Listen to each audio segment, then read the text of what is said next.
23 degrees, high humidity, mainly due to the fact that there's been plenty of rain today in Rio de Janeiro overnight and morning, and a gentle breeze, thankfully, which has dried out the conditions a little bit because it isn't raining right now, and that's the good news. Hey, well, the course is 4.65 kilometers in length. They do about half a kilometer of a start loop and then head up, and it starts climbing right away. Twin shocks as two switchback climbs up to the top of the hill. Then they go downtown to the rock gardens, and that'll test the riders in these conditions.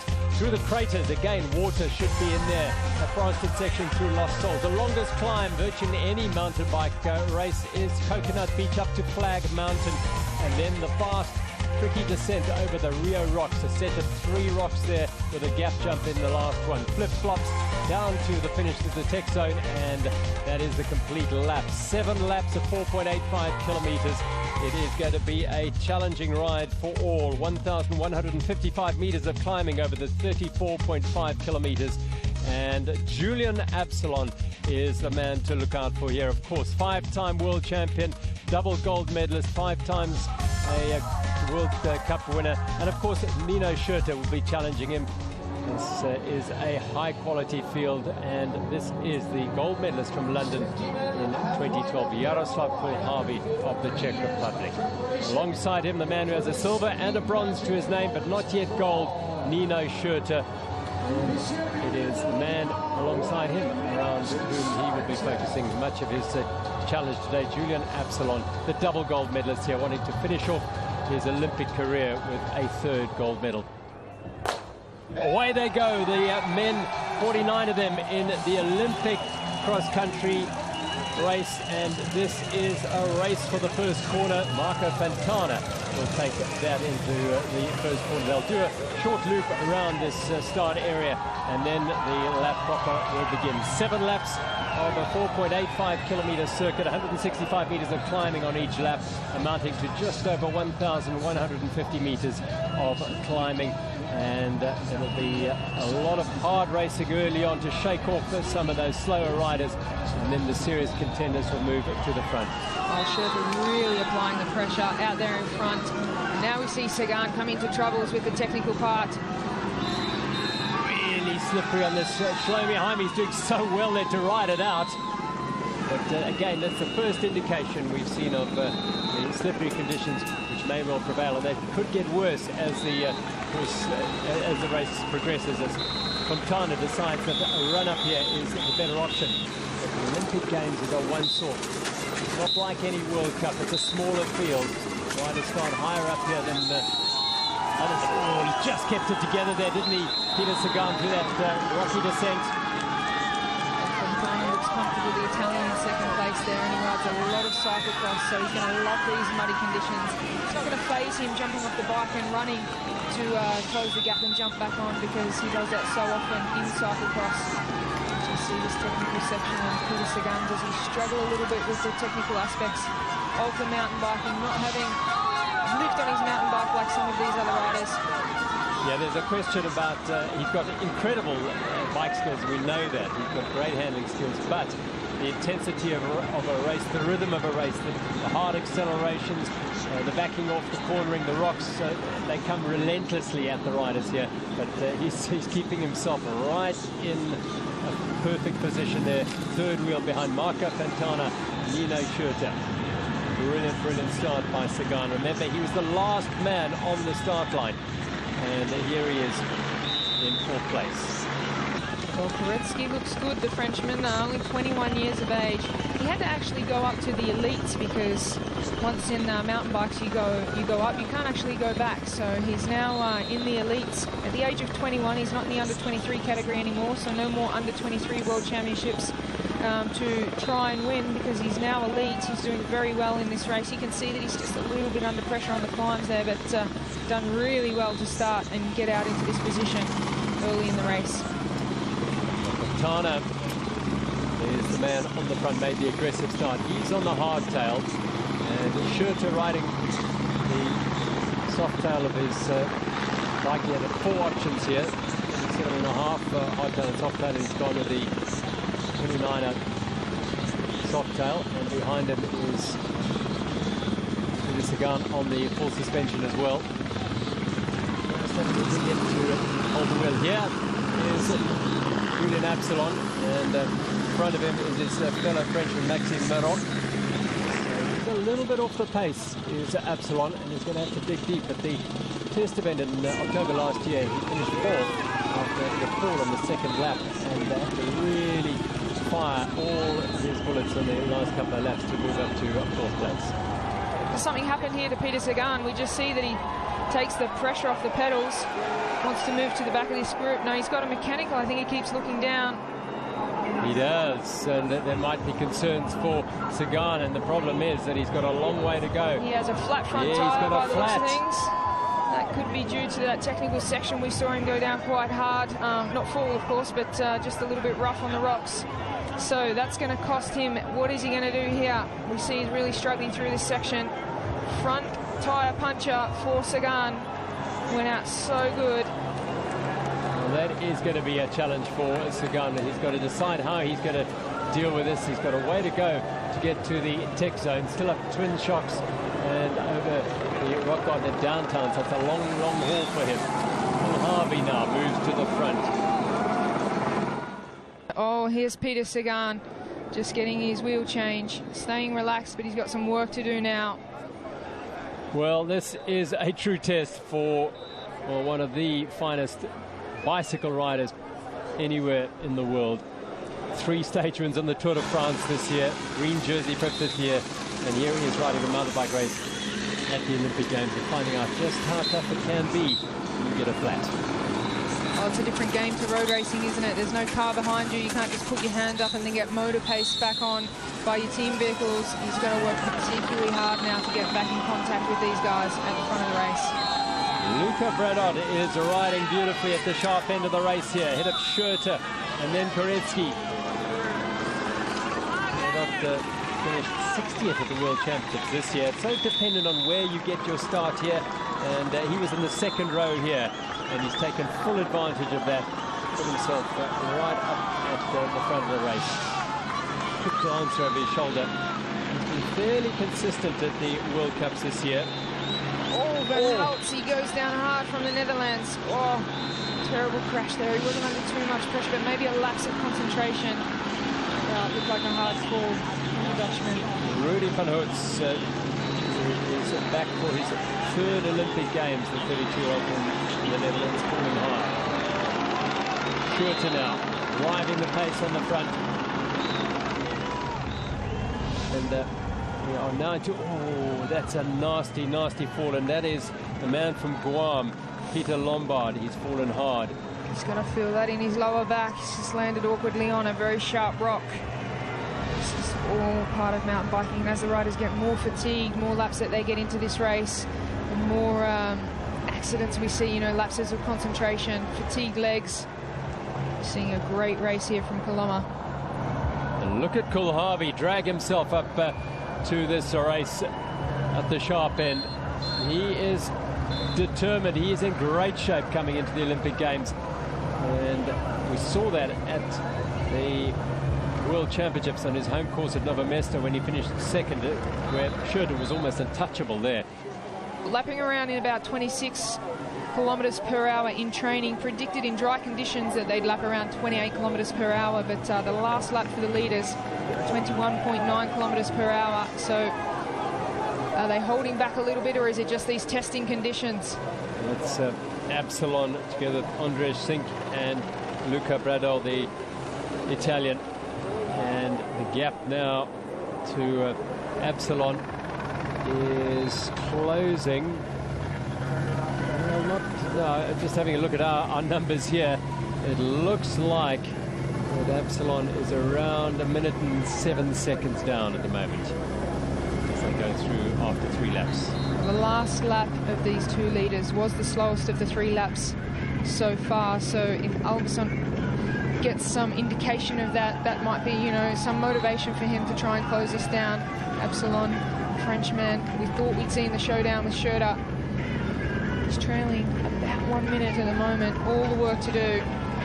A lot of that last lap, as they went through that last lap, Coloma was on the front and he dropped off, and then Schurter was happy to allow Kulhavi to go to the front. I fancy that Schurter will start riding his own race very soon here. 4 laps to go, and he doesn't want Absalon to get any closer. Paloma in 3rd place on his own here, and then it's Marot, who is the first of those Frenchmen, probably looking over his shoulder and wondering where Julian Absalon is. This is the Olympic Games. This is, you know, I've got to give this everything. I've got to fight now. You know, I've got to give everything. Whereas these two out in front, they're probably more going through the processes of how do I beat this man now? I'm in this position. We're out here. How's this going to play out? How am I feeling? And their emotions and their positivity and negativity changes every couple of seconds. It can be just, you know, one little thing that you see of your competitor and you think, okay, he's feeling better than I am. So it's very much a mental game between these two as well, because they've been in this position many times before. Absolutely. They're just going around that last switchback.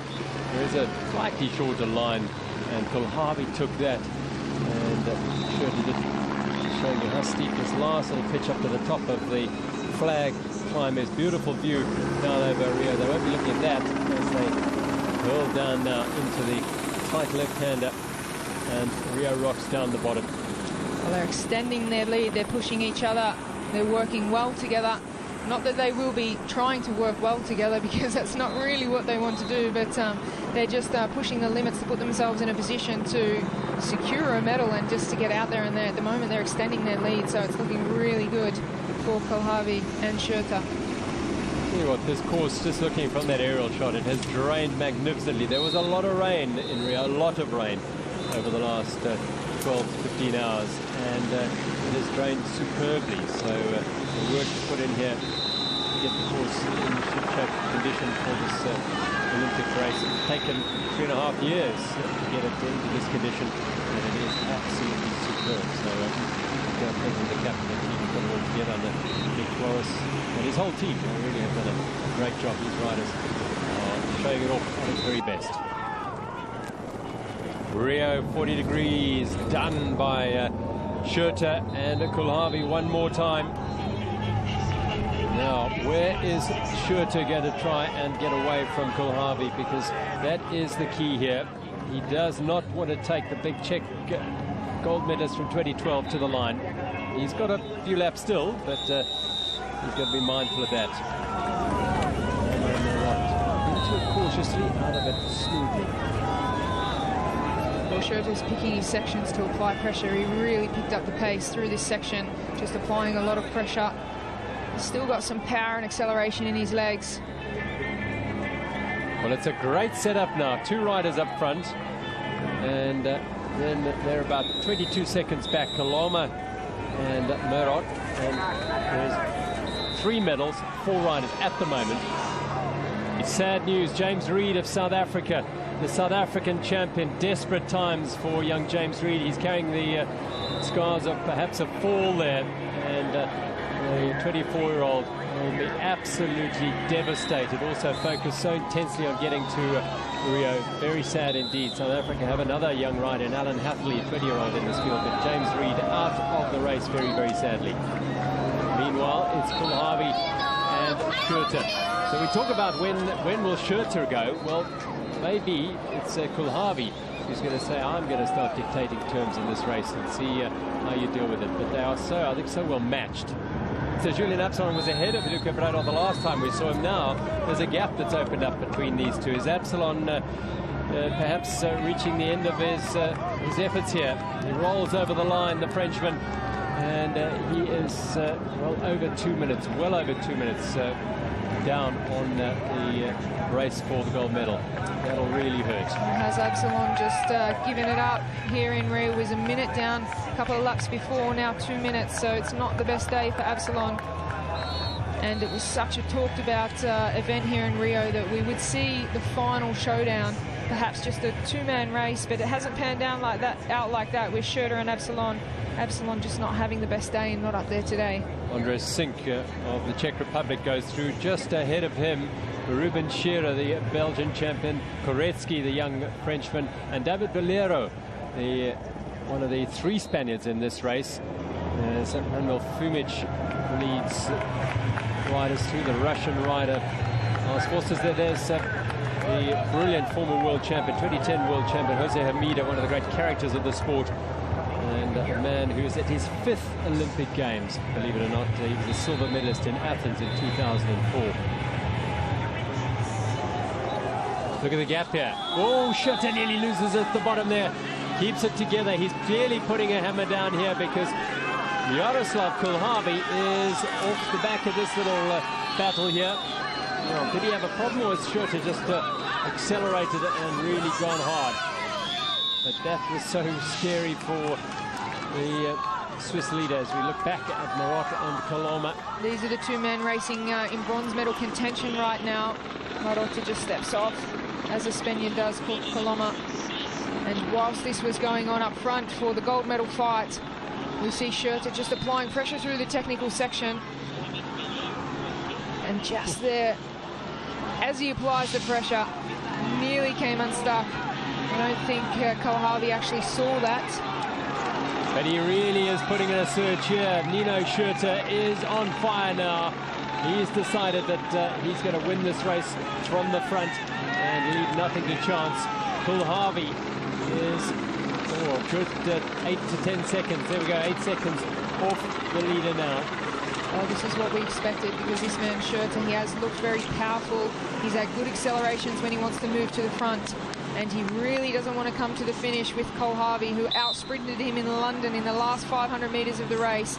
This man was absolutely devastated to lose the Olympic Games in London just in those final couple of 100 meters of the Olympic Games. He wants to play it a little bit more safe now, put the hard effort in now, and he won't be easing off the pedals until he crosses the line this time. Well, a significant moment in this Olympic men's cross-country mountain bike race here as Nino Schurter applies the pressure on the man he beat to gold medal at the World Championships, Yaroslav Kulhavi, the defending champion. And it's 13 seconds now, halfway through the 6th lap of 7. There's no shortage of aggression here for Nino Schurter, the world champion, silver and bronze medalist twice in the Olympic Games in London, and before that in Beijing. He wants a gold medal, and he has 1 lap to complete and to fulfill that ambition. Well, he took the race on right from the start, going out hard, getting in the first few positions, and just riding at the front right from the start has really paid dividends for this man. But also he has just appeared to be the strongest man in the race. Also, Kulhavi now, he's looking at his tyres. Has he got a mechanical? Because his pace has dropped dramatically, but also his body language and his facial expressions. It was nearly a look of that this man's just too good for me today. Well, it's been a magnificent ride from Kulhavi, defending his gold medal title here. You know, one-to-one battle with Schurter, but that 6th lap, and Schurter decided to put it all to bed with an incredible attack. There's left Kulhavi over half a minute back as he heads into the final lap. And Schurter now, well, he won't want to hold anything back, but he's going to be mindful of the pitfalls that can happen on the last lap. Oh, Schurter, we saw go through the start-finish line. He had his fastest lap there on lap 6 here in Rio. So he's got the endurance, he's got the power, he's got the condition, and he is now really putting the hammer down. What about this battle for bronze medal here? Maxime Marotte and Carlos Coloma. These two have been at it almost race long. And for a while looked as though the Spaniard was off the back, but he's rejoined, and he's a real character. He's really hoping for that bronze medal. That's the bronze medal that's up for stake between those two, and they've been battling it out the entire race. And yeah, sometimes we see Marotte, the Frenchman, looking more strong, and then the Spaniard comes good, and it's a fight for the bronze medal behind here's the Schurter out in front. He's the leader on the road, and he looks very strong. Well, Kulhavi, just looking at him going up that first section of twin shocks, was almost taking off going over those little rollers. Such is the effort. We know he's got immense power, and if he harnesses all that on this final lap, well, he might just give Nino Schurter a scare. Half a minute's a long way to make up on a 4.85 kilometer circuit, but don't count him out getting a little closer. Otero and Flukiger in 5th and 6th place, 2 minutes down. 2:09 go through for their final lap. Has he got it in him Look at these guys also just hammering it. They're going to go at each other flat out now. Who's going to win this little battle for the bronze medal? It's not a little battle. It's a big battle because there's so much at stake. Oh, there's some mental games going on between the two of those as well, because Colombo looks so relaxed, and then we've seen him dropped off the wheel, and then he fights back, and then he attacks. So it's a really exciting race going on there for the bronze medal. This is the gold medal man at the moment, Nino Schurter, bronze. At the moment, it is the Spaniard Colombo in bronze medal position.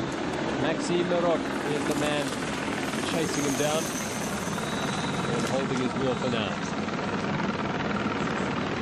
Oh, what a special moment it will be for the Swiss rider, Schurter. He already has a bronze medal from Beijing in 2008 and a silver medal from London 2012. Will he make it a gold here in Rio? Everything's looking good for this man. Now he looks over his shoulder. He'll take confidence from that gap. What a ride by Nino Schurter. He's not put a foot wrong. We've seen many of the contenders suffer mechanicals. The Sagan made an improper charge up from the back end of the race to be in the top three in the first lap. Michael Quintana suffered a puncture. Sagan suffered a puncture. Koretsky suffered a puncture as well. So we've seen others crash. But it's been smooth riding for Schurter and indeed for Kulhavi. Well, we must not forget what Kulhavi did at the 2012 London Olympics when he sprinted home to take that gold medal from Schurter in the final couple of hundred meters. But he's looking behind him as well, so maybe he's thinking that gold medal is out of reach. But Schurter, he certainly won't be taking the pressure off the pedals till he crosses the line with that gold medal this time. Third time lucky, let's hope for Schurter, because he's displayed so much strength and so much real class, pure class and style out there today. He's just looked so beautiful on the bike. Really does nail every aspect of this course. Makes it look so easy. 44 seconds the gap to Kulhavi. Halfway through the last lap, this is the bronze medal battle. Coloma and Maroc, Spaniard and the Frenchman. Maroc in battle for the last 4.5 laps of racing around this Olympic course. Maroc looks over his shoulder. One of them perhaps is going to walk away from this Olympic mountain bike race without a medal. It's one of the worst places to finish, I'm sure, in an Olympic Games. Well, coming into this Olympic Games, you would have put Marotta up there as an outside chance or a medal chance, but Coloma, he's done really, really well. He's probably not one of the riders we would have listed as a top 3 medal chance, but he's been fighting in this bronze medal position the entire race. And it's going to be it looks like Marotta, he's comfortable on the wheel there. And Coloma, he's taken on the front and applied the pressure for this entire last lap so far, so it'll be interesting to see. The Frenchman probably has a little bit in the legs to bring home the bronze medal, but it's certainly been a fantastic battle between the two of them. Oh, Sagan, he has had such a troubled race right from the start. He put himself in a good position out of the blocks, made his way to the front from starting on the back line, and it just all fell apart so early in the race for Sagan. Didn't even really get his chance to see what he was capable of here. It's a very great pity, because it would have been a wonderful battle, a little side story, I would think, to more than a side story, in fact, because he is the world road race champion. But if he were to stay in the race, whether he finished in the medals or not, just to monitor how he went here. Of course, he's the 2008 Junior World Champion and last rode a World Cup in 2009, so doesn't have the racecraft experience of these riders. There are a few better than this man, Nino Schurter, if any. He looks down as he comes down the Rio rocks and heads towards the back end, and that is Kulhavi. Is he having problems, mechanical problems himself? He must be, because he's not even putting pressure on the pedals. There must be something seriously wrong with his bike or his body, because this is not what we've seen from Kulhavi. Well, has he now got a flat? We were just talking about how well, I think he has. He must have a flat tire. He's taking that very cautiously. This is devastating for Kulhavi, and maybe that's why we saw him drop off. Now he's playing it so safe. He's got those 2 riders out for the bronze medal behind him. So look at now from close up, it doesn't look as though he's got a flat. It's possible that he's just really trying to play it safe. Kulharvi, he'll be feeling the heat from behind, although there's Kaloma now. Has he managed to get away from Marot? Well, this will be impressive if he has. He's just been so calm and cool throughout this race. He's been choosing his moments where he applies pressure and he really tries to attack. But it's Kulharvi here. Interestingly, he's just dropped the pace. He's lost time to Schurter. And at this part of the course, Kaloma might have caught sight of Kulharvi and fancy a shot at the silver medal. Who knows? But he's going over Rio rocks now one last time. Oh, it's a super impressive ride from the Spaniard. And we see the French of Marotta in the background, so he has just broken away a little bit. This is the man in the lead, Schurter. He's had a fabulous race. He just needs to play it safe now to the finish to take the gold medal in Rio. What an impressive ride by Schurter, a man that would have felt the pressure as well coming into Rio. Bronze medalist in Beijing, silver medalist in London. Wants this gold medal and has got everything going into his favour at the moment. Fantastic race by Schurter. He has done everything perfectly, has Nino Schurter. He's smiling now, the Swiss superstar. He is going to put the finishing touches to a remarkable ride here. He stayed in the front of the race from very, very early on and managed his efforts and then put in his timed attack perfectly on the penultimate lap to get away from Yaroslav Kulharvi. He'll punch the air. Nino Schurter is the Olympic champion in 2016. He's got the full set now. Gold, silver and bronze. This will taste very sweet for the world champion. Wow, very deserving champion right from start to finish. What a fabulous race. That's the class of a man who's at the top of mountain biking right now. Very deserving winner. And here comes the silver medalist, Kulharvi. What a fantastic effort by Yaroslav Kulharvi to go in defense of the gold medal he won in London 4 years ago. He fought a hard battle with Schurter, but just couldn't stay with him over the second last lap and managed to hold on to second place, suffering on this final lap. But a silver medal for Yaroslav Kulharvi of the Czech Republic to go to with his gold medal in London 4 years ago. He'll be delighted with that. Well, he had stomach problems, we suspect. He was holding his stomach, but he got through for the silver medal, and for a true champion that's won so many races, it's great to see his delight. What a ride from this man. He has had a fabulous ride in the battle against the Frenchman, Marotta, but he comes off better here. It looks like he's going to take the bronze medal for Spain.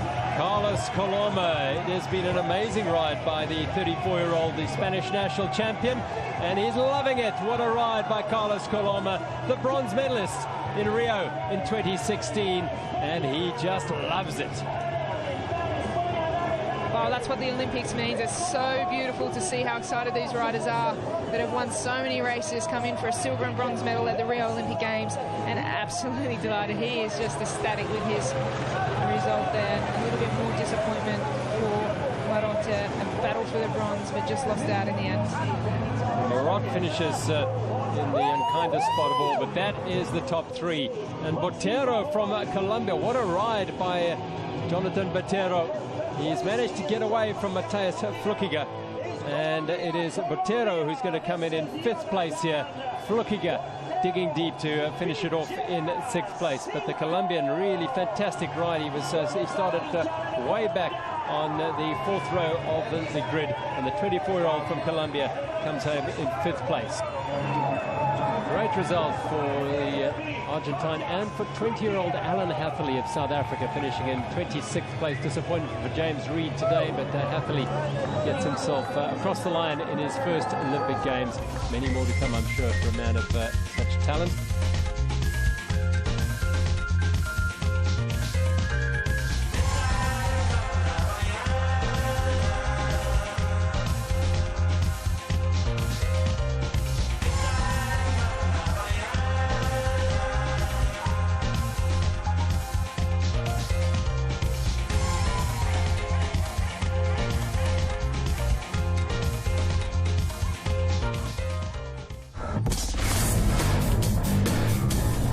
Official sponsor of the South African Olympic and Paralympic teams. Telkom, proud sponsor of